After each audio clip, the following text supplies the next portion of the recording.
It's pretty crazy, right? Yeah. So this is what I want to do in no particular order. I'm gonna name off all the things that make an athlete elite. Yeah. What are the character traits of an elite athlete? I'm gonna name them off, and then we're gonna go one by one. This will probably take a couple episodes because each one can easily be its own episode, right? Yeah. So we have genetics. We just kind of talked about that. We have natural abilities. We have great vision. We have feel, which I kind of want to dive into that one today. Okay. We have great awareness, instincts. We have mindset. We have movement, fluidity. We have balance and coordination. We have powerful and fast. We have effortless. We have high IQ. We have adaptability. So these are the 12 character traits that make an elite athlete elite.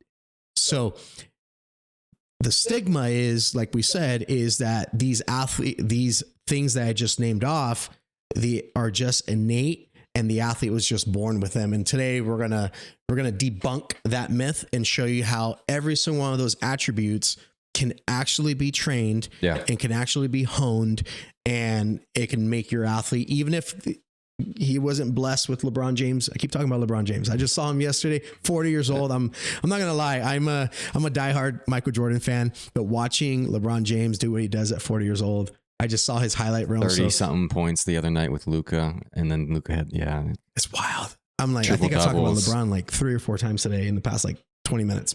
Hate him or like him. He is a freak athlete. He is a freak athlete. He is a freak athlete. He's not, he probably has more than 12, right? So you want to pick one, and then we'll dive right into it. Well, actually, I'm curious about what you want to talk about with feel, because you did mention you want to talk about it. So I want to see what you kind of were thinking. Okay, so we'll talk about feel. How feel, once again, we're going to debunk the myth that feel is it's a genetic thing, right? It's a phenom thing. Feel. So a lot of athletes will say things like, when they're doing, let's say, for example, you take a high level athlete, he's throwing, he has a really great game and feels really, really good, right? Yeah. But then after that great game, he talks about how there's certain things he needs to work on. He didn't like the way certain things felt. Yeah. And us as the spectator, we're like, you threw 330 yards, 3 touchdowns, and you don't like the way you felt. So what our eye sees and what the athlete is describing almost seems counterintuitive. Yeah. So there's in feel, there's this principle that I teach to athletes, and it's used a lot in sports, and it's called feel is real. Right? So what you feel is real. So if your mechanics feel off, they're off. If you feel strong, you're strong. If you feel awkward, you're awkward. If you feel fast, you're fast. Whatever you feel is real. Feel is real. If you think a certain way and it gets you to feel a certain way, then that might be real to you. So what's real to me might not be real to you. Yeah. Right. And with feel, what athletes are chasing when it comes to feel, I had this conversation with one of my football players. That was actually this week and last week. Yeah, I think you were there with one of the kids I was training. Yeah. Okay. Yeah. And I was telling him, I said, one of the biggest difference when we're talking about feel is we first have to be able to identify what we're trying to feel. So when an athlete says, I was feeling it, I was on fire, this and that, if you cannot identify the thing that we're trying to feel, then we don't know what we're trying to get good at.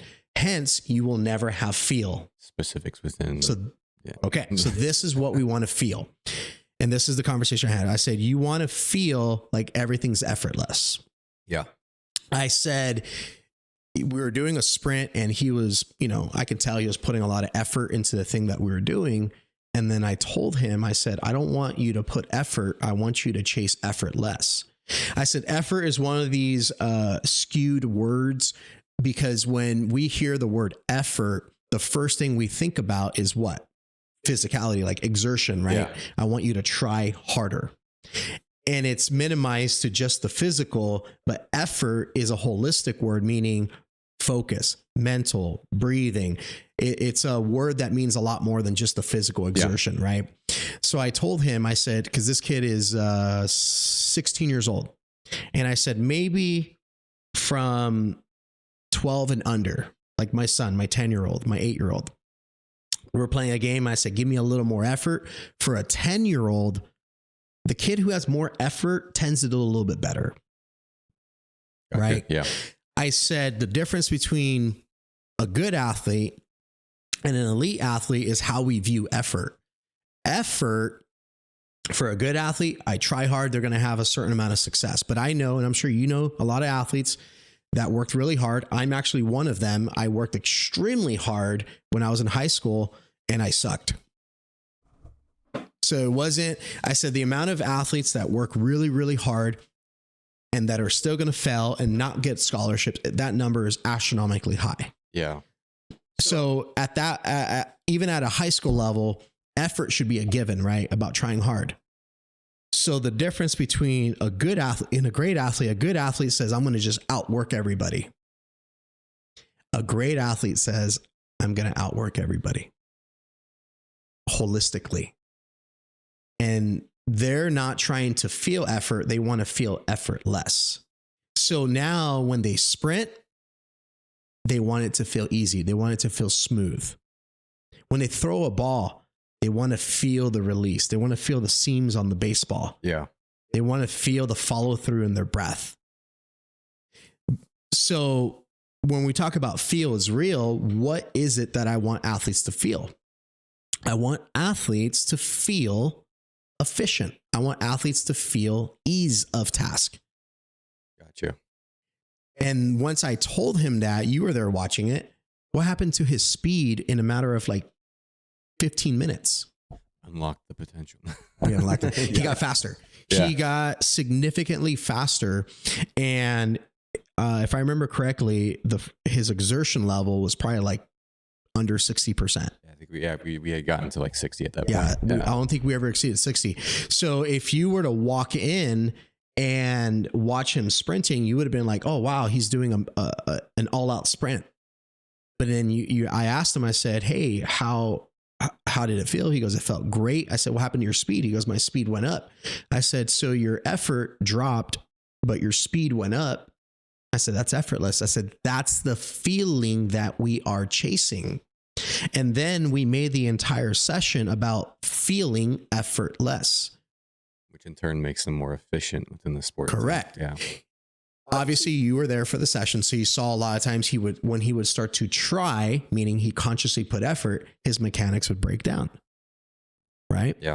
So I told him, I said, did you feel that? And he goes, yeah. I was like, well, how did it feel? Because feel is real. Yeah.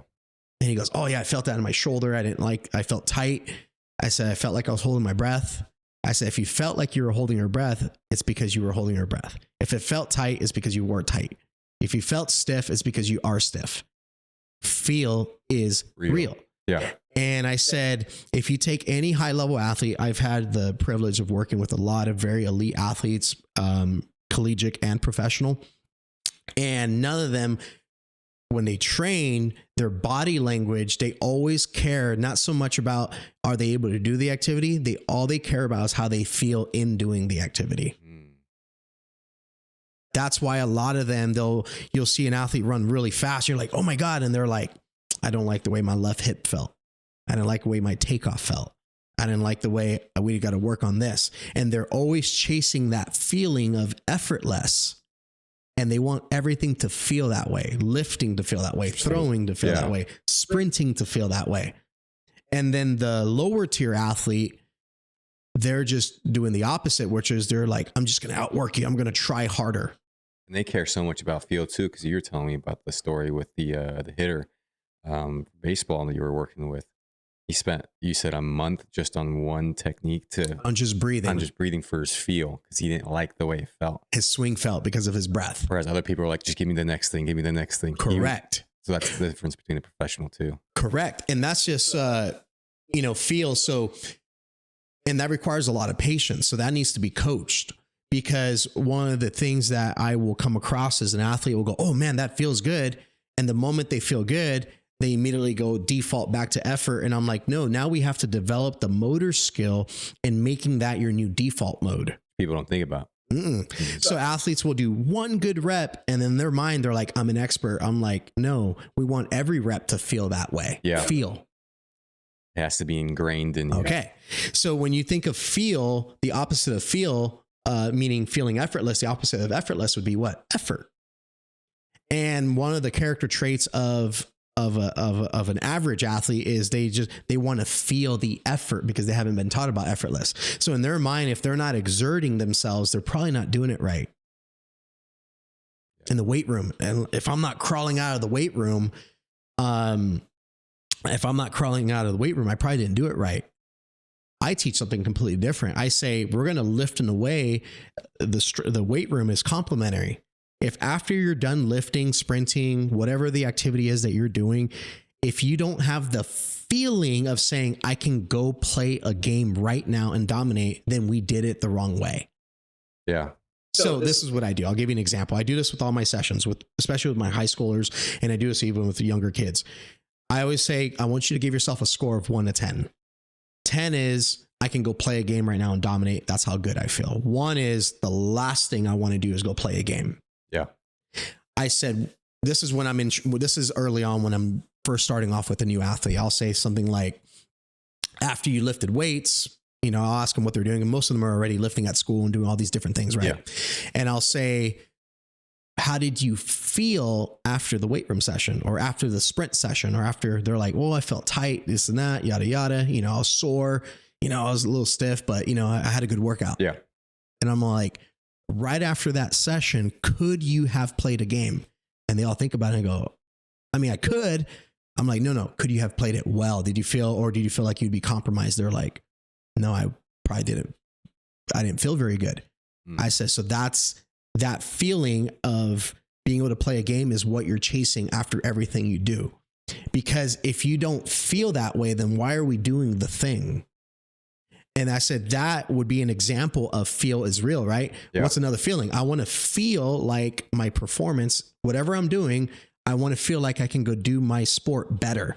So if I'm doing speed in a way where you don't feel faster and more effortless, more fluid, where you're like, man, I can go run a route, then we didn't do it right. So I said, you're just lifting. I told him, I said, we got to, take the ego down. Yeah. You probably lifted a little too heavy. You're probably not controlling the weight. There was other variables, but just by telling an athlete that feel is real, they start to auto-regulate and start to correct their own body. And they allow those corrections to happen organically. So obviously, when I was talking to that parent back to the beginning from yesterday, I said, there's a lot of things that we know that we don't know. I said, and then there's a lot of things that we don't know that we don't know. This is one of them. This is why we're doing an episode. I said, if you don't know something exists, you're going to be guilty of using words like genetics. He's just a phenom. Oh, yeah. It's just natural. It's innate. And all that means is we don't know how to train it, but all these attributes are trainable. So how do we want to feel? Effortless. Yeah. In everything we do. You're doing a bullpen session, effortless. You're running routes, effortless. You're lifting weights. I want you to feel like you're moving the weight, not lifting the weight, effortless, fluid. How do you want to feel at the end of the activity? As like I'm ready to go dominate a game. Gotcha. And that is more of a principle than it is a specific technique. Because within each one of those things I just named, there's obviously they can all be dissected, right? Yeah. But that is just a concept that I teach, and the results are astronomical. I've had so many athletes, and I say this respectfully, and to be honest, they probably wouldn't even mind if I named them off, that if you saw them like 2 left feet,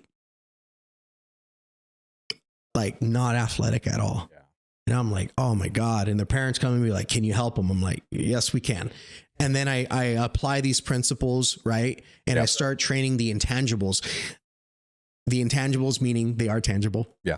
That's what we're doing today, is debunking all those myths, right? And what I found is with all those things, those are the things that unlock the things that we truly want. So if I can get an athlete to be relaxed and feel effortless, what happens to their speed? goes up. If I can get an athlete to visualize better, what happens to their mindset during a game? They're more relaxed. It changes what's going on internal, and they're not so much worried about externally what's going on. Does that make sense? Yeah. Where was this when I was? Yeah. But no, yeah, it's true though. I mean, I remember.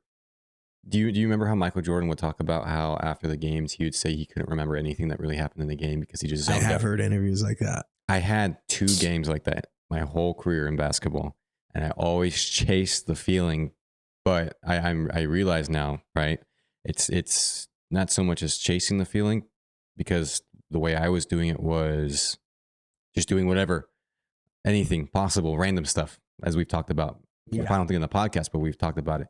So for you, would you say it's specificity then within training that the parents and the athletes have to look at to get that feel, right? Because they have to specify what it is you feel, and then you have to specify the training required to keep that feeling. Correct. It's coaching. It comes down to coaching and spending time allowing athletes to understand it. So there are some growing pains initially when I work with athletes, where you said something. Actually, I'll let you share it, because you used to train with me in 2017, 18, and now you're like, wow, this is so different. Yeah. I was like, it looks like you did nothing during the session, but yet you did so much. Tuesday? Yeah. You want to talk about that? The differences? Yeah. I mean, when I started training with Henry, I would say this is kind of, you were still learning about speed. I think you had just gotten more so into it, right? For the athletes. I've been doing speed for a long time at that point. Yeah. Oh, you're just comparing it to today. Okay. Yeah. So I started speed training in 2009. Which just shows how drastic of a change it is then, right? Yes. Yeah, no, because we used to do a bunch of drills inside of it, which still got me faster, which still got me stronger. There was nothing wrong with that style of training. But when we talk about what's more efficient, what's more, quote unquote, optimal, looking at nowadays, we did a total of 7 sprints with him. Did some things in between, right, to help his body feel. Yeah. But a lot of it was communicating, having him develop the mindset needed for the run. Correct. Which isn't just like, I can be fast, but it's also like, I need to be able to, breathing was the main thing we talked about. Yeah. Relaxation, doing it. Not stuff we had done back in the past. We had just focused on, hey, you still corrected techniques and stuff, but it was a lot different. There was more being done within the session. And that's an example of, because back then I was more concerned about the mechanics, right? Mechanics. But I didn't understand something called byproducts. I never understood byproducts until maybe in the past 5 years. I'm real, maybe longer. I probably started 2018, 2019 is when I started really, or I keep forgetting we're in 2025. It feels like 2022. So byproducts is essentially when something happens because something else happened before that. So it's a prerequisite, right? It's understanding that if I can teach him how to breathe better and teach him how to relax more, his speed goes up. Where back then I wasn't doing that. I was more focused on, this is where your arm should be. This is where your hips should be when you're sprinting. Yeah. This is your, I was getting him to put his mental energy into the byproduct. I want you to be more aggressive on your acceleration. I want you to push hard. And I was making it about external, not about internal. Yeah. And that was something I had to learn. And now that I'm in my mind, I still feel like I'm in infancy stages of it. Which I think is really beneficial though, because we were talking about it outside, not in the session, just watching. You'd be like, they barely did anything. But when you're in the session, you realize you're not training him. How would I properly say? Because you are training to be faster, but you're not in the old way, like how we used to do within the training when I was training with you, where it's like in that session, I want your muscle fibers to do certain things. I want your neural to activate a certain way to get you faster. Yeah. You're teaching him though the techniques and things he can do that will already make him faster. Correct. For him to then use when he is training outside of you. Correct. Because you only have him for so long too. So this is the biggest difference. So back then I had an approach. You're describing an external approach. I want you to be aggressive here. I want you to, there was a lot of external cueing. Mm-hmm. So what I do different this time around is I do what's called an inside out approach. Okay. Last time I was doing more of an outside in. So let's say that athlete, the parent that was saying his kid doesn't know how to move laterally. fast, but he's really fast straight. And I was like, his peripherals aren't engaged. Now getting him to be active, when you look, all outgoing information is based off of incoming information. Yeah. Right. So by getting him to activate his peripherals, that's incoming information. That's an internal skill. Now his execution of the task is going to change based off of the incoming information. Yeah. I didn't do that back then. It was more, I was explaining as you were there last night, how when I change my eye position, how it causes my body to reorganize my posture and my angle. So angle is created by what my eyes are seeing. But what I did back then and what a lot of people are still doing today is they're coaching the angle and making the angle the priority, not the thing that creates the angle, the byproduct. Does that make sense? Yeah. I don't remember what your question was. I was talking about, I just made a statement. I was like, I really like that version of training though, because as trainers, unless you're Patrick Mahomes' actual trainer that he sees 4 times a week, that training style doesn't work. I can't just try and make you faster in a 1 hour session by working on externals. Yeah. I have to first, if anything, it depends on how long you work with them, right? Because I'm sure you have athletes who work with 4 years. First year, you work on all the internals. After that, you can probably work more on externals. And external's not bad. Oh, yeah. So let me give you an example, because I think this is where people get confused. I do what's called an inside out. So I still do external. So let me give you an example of how I would do external. So I would always start with internal, where I'm getting them to develop feel is real. I want them to get the feeling of efficiency, right? Yeah. Once they get the feeling of effortless, then what I do is I say, hey, I want you to replicate those feelings and put effort into effortless. But in the beginning, initial, it's more inside out. And then we start working more on the outside. I give them external cueing, but we still lead with internal. Yeah. So now I can say something like, okay, once you hit that 60% sprint, I want you to maintain that breath cadence. And now I want you to consciously add effort to that feeling.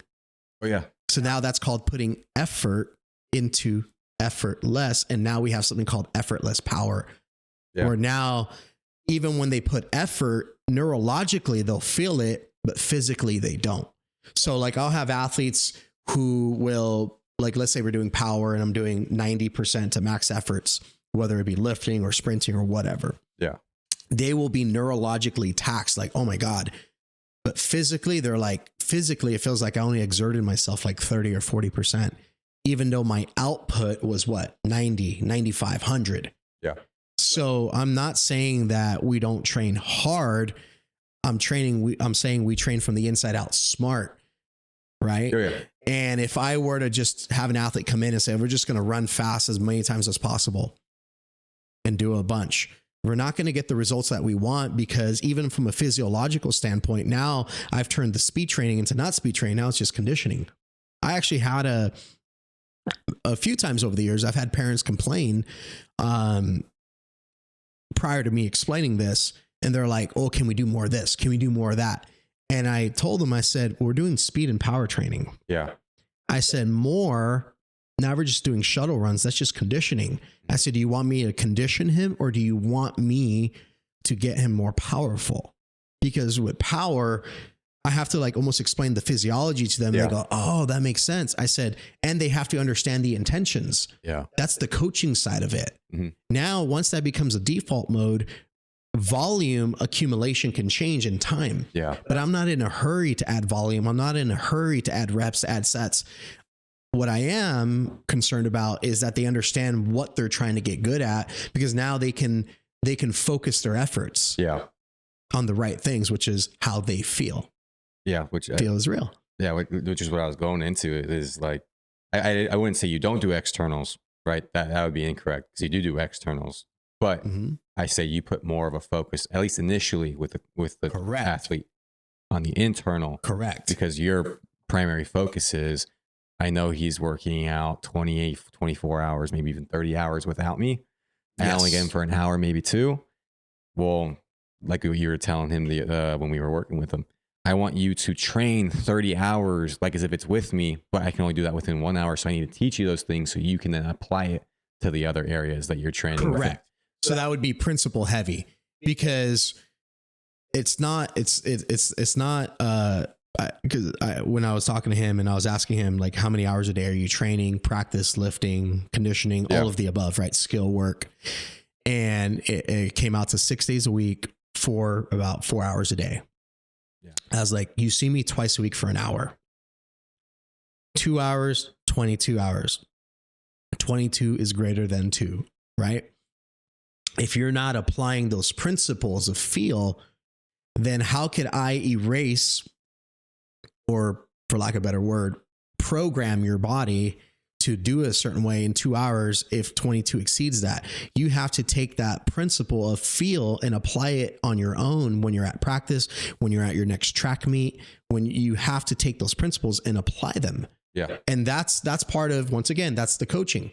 So I'm not so concerned about how much can I get done in an hour, because I'll be honest, if I did that, I'm just like everybody else, and they're not going to really fully understand. It's not as easy as monkey see, monkey do, right? Yeah. I wish it was. They have to understand what is the thing I'm trying to get good at. And now I focus my energy into those things. And now when they're at practice, they replicate those feelings. So I'll give you an example. This same athlete, I had and this was actually freaking awesome. I got a really big smile on my face last week. One of the kids, Luke, that I train. Yeah. Luke's awesome. He is got a scholarship cross country. And I asked him, I said, in front of this other same kid that I've been talking about, I said, Luke, can you describe what your process is and your mindset when you go to practice? Yeah. And he goes, oh, I said, like, let's do this week, for example. He goes, okay, well, Monday we were doing, he goes, it depends. His first answer was, it depends on what we're doing at practice. Sometimes I'm working on relaxation. Sometimes I'm working on breathing. Sometimes I'm working on 60%. Sometimes I'm doing power. And he was explaining in great detail what he does at practice. Now, then he went day 2, day 3, and he started explaining it. Same thing for his game. He was explaining his process and he was explaining, like, I asked him, I said, well, why are you doing that? He goes, well, I want to feel this. I want to feel powerful. I want to feel. And he was talking about feel, not knowing. And the other kid's just listening, like, he goes, oh. I said, so the difference is Luke is doing practice with his team of, I don't know, 30, 40 cross-country teams are pretty big, right? Yeah. I said, he's doing the same thing as everybody else externally, but internally, he's doing something completely different. Which is completely also making him a better athlete. Correct. I yesterday I did jiu-jitsu for the first time in a while. Hence why I'm moving a lot. My neck is so stiff and so sore, using muscles I haven't used in a very long time. But I'm back on the mats, right?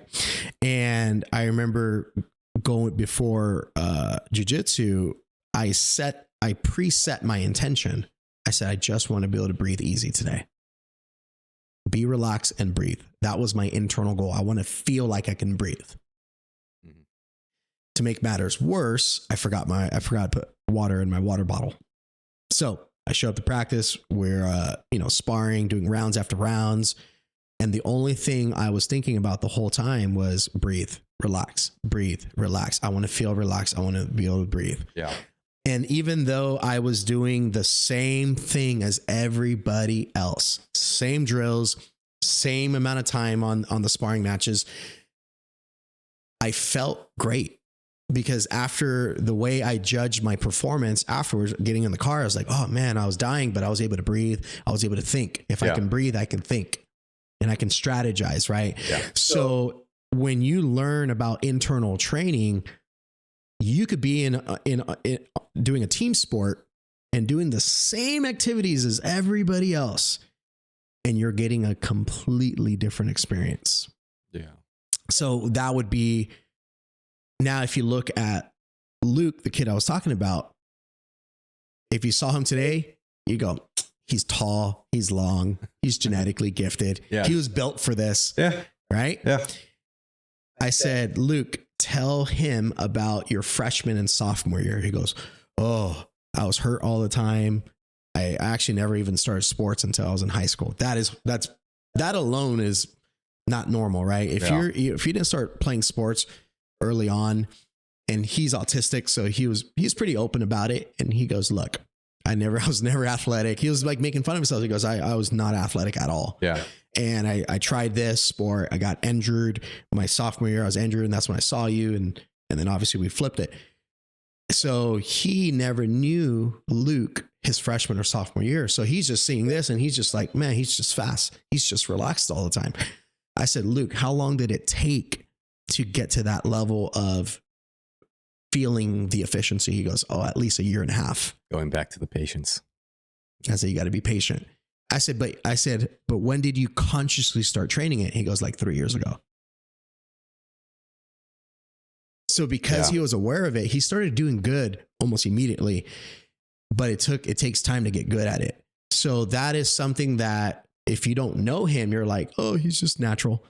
But if you know his backstory, you go, oh, wow, that's the same kid.